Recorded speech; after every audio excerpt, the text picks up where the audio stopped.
Ahmedabad municipal કોર્પોરેશનમાં અત્યારે એક નવી કહેવત ચાલે છે, મોર ખાય, ઢોર ખાય અને ચોર ખાય અને વધે તો જનતા ખાય. માત્ર 3 વર્ષમાં 5.75 કરોડના કસરતના સાધનો ક્યાં ગાયબ થઈ ગયા અને હવે ફરી 10 કરોડનો ધુમાડો કરવાની તૈયારી. શું આ જનતાના પૈસા છે કે કોઈની પેઢી?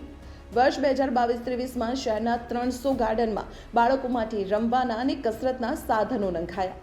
લોખંડ અને ફાઇબરના બનેલા આ મજબૂત સાધનો માત્ર 3 વર્ષમાં જ બિસ્માર થઈ ગયા.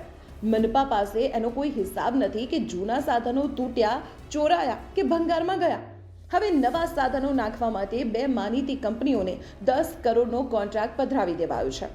નવાઈની વાત તો એ છે કે એક કંપનીએ તો 31% નીચા ભાવે ટેન્ડર ભર્યું છે. જો આટલા નીચા ભાવે કામ થતું હોય તો સાધનોની ક્વોલિટી કેવી હશે? શું ફરી 3 વર્ષમાં આ સાધનો પણ ગાયબ થઈ જશે? તંત્રને અમારા સીધા સવાલ છે. જો સાધનો તૂટી ગયા તો તેનો ભંગાર ક્યાં છે? જો ચોરાઈ ગયા તો અત્યાર સુધી પોલીસ ફરિયાદ કેમ ન થઈ? મેન્ટેનન્સ માટે જે જૂની કંપનીને પૈસા આપ્યા હતા એણે શું કર્યું? રિક્રિએશન કમિટીના ચેરમેન સ્વીકારે છે કે અગાઉ કરોડોનો ખર્ચ થયો હતો, તો તેની જવાબદારી કોની? સુશાસનની વાતો વચ્ચે અમદાવાદમાં આ અંધેર નગરી જેવો વહીવટ ક્યાં સુધી ચાલશે? જાગૃત નાગરિક તરીકે આ વિડીયો શેર કરો અને સત્તાધીશોને પૂછો કે અમારા ટેક્સના પૈસાનો હિસાબ ક્યાં છે?